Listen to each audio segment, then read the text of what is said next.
Herkese tekrardan merhabalar. Kanalıma ve mutfağıma hoş geldiniz. Özel sosu ile pamuk gibi yumuşacık, muhteşem bir ıslak kek tarifi vermek istiyorum. Tarifimize ilk olarak kekimizi hazırlayarak başlayalım. 4 adet yumurtayı uygun bir kaba kırarak alalım.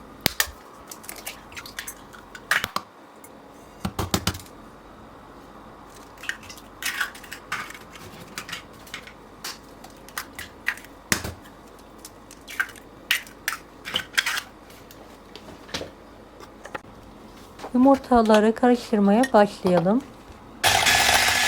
Üzerine 1 su bardağı toz şekeri ekleyerek 2-3 dakika ısıtmaya devam edelim. 1 su bardağından 2 parmak ekşik sıvı yağ, 1 su bardağı süt, yarım su bardağından biraz az olacak şekilde su ilavesi yapalım ve karıştıralım.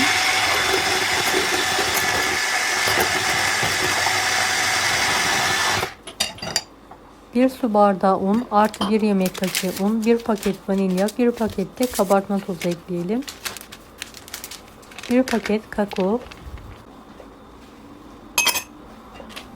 Tüm malzemeyi homojen olana kadar karıştıralım.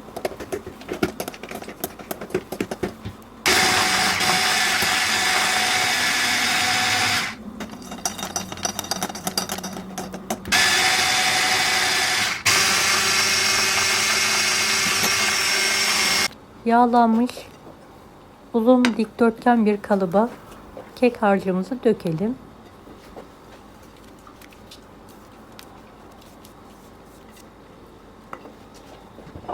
Önceden ısınmış 170 dereceli fırında fırında pişirmeye bırakalım. 1 paket kakao,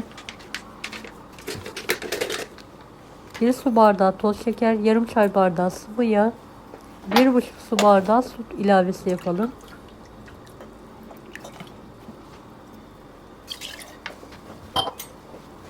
Tüm malzemeyi karıştıralım.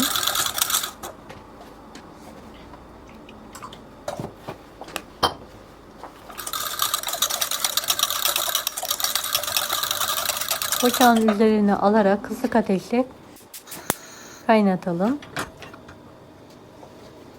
Evet, kekimiz pişti. Hemen çıkartalım. Sıcak keke sıcak sosumuzu hemen dökelim.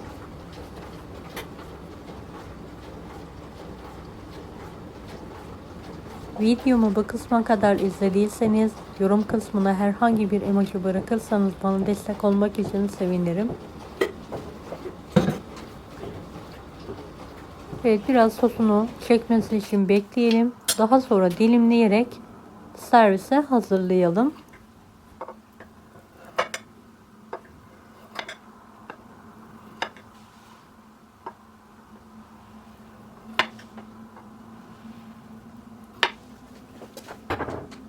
Her kareye Antep fıstığı serpiyorum. Dilediğiniz malzemeyi serpebilirsiniz.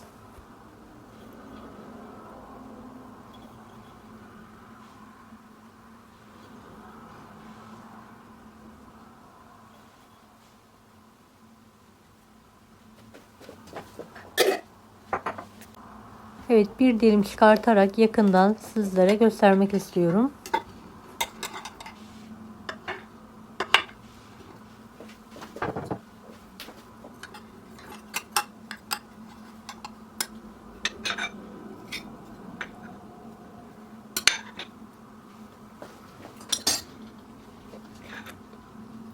Gerçekten çok lezzetli bir ıslak kek.